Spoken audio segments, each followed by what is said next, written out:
Welcome to Shading Theory. This course is designed to be both practical and informative.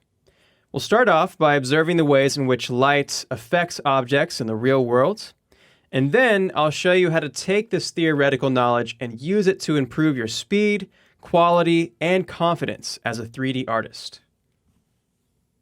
Let's get things started by taking a look at this scene.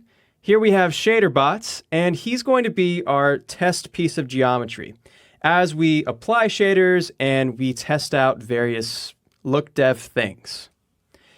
So let me show you what I mean. ShaderBot comes in right here. We have the backdrop. Those two get merged. We have our camera right here. And then right underneath that, we have the ShaderBot materials. And this is where the material is assigned currently to ShaderBot. We have this default, and you're welcome to use this or plug in any other shader that you might want to test. But all that lives right there. Here I have a couple of render settings related to shadows and the backdrop.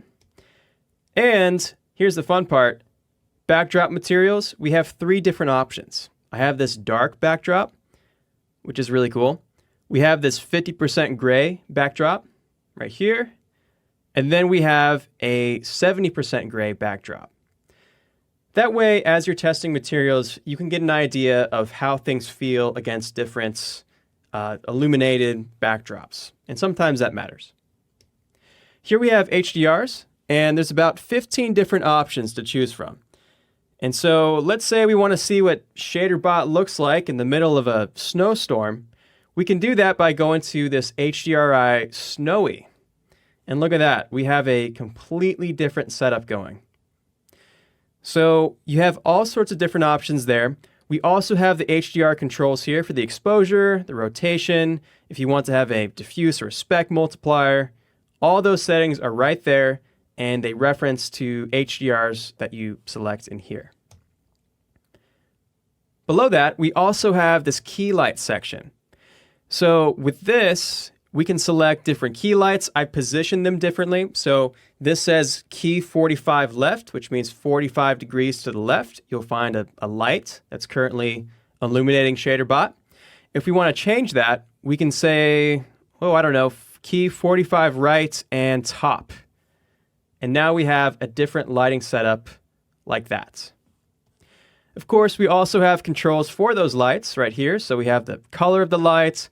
We can change the exposure of that light, all the basic controls in one handy spot.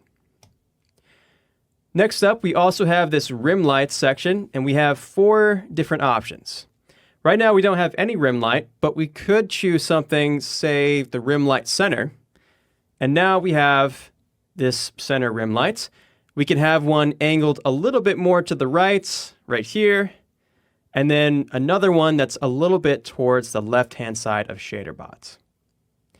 So with these different controls, you have all sorts of different lighting scenarios, and this comes in real handy whenever you're trying to see how materials look in different situations.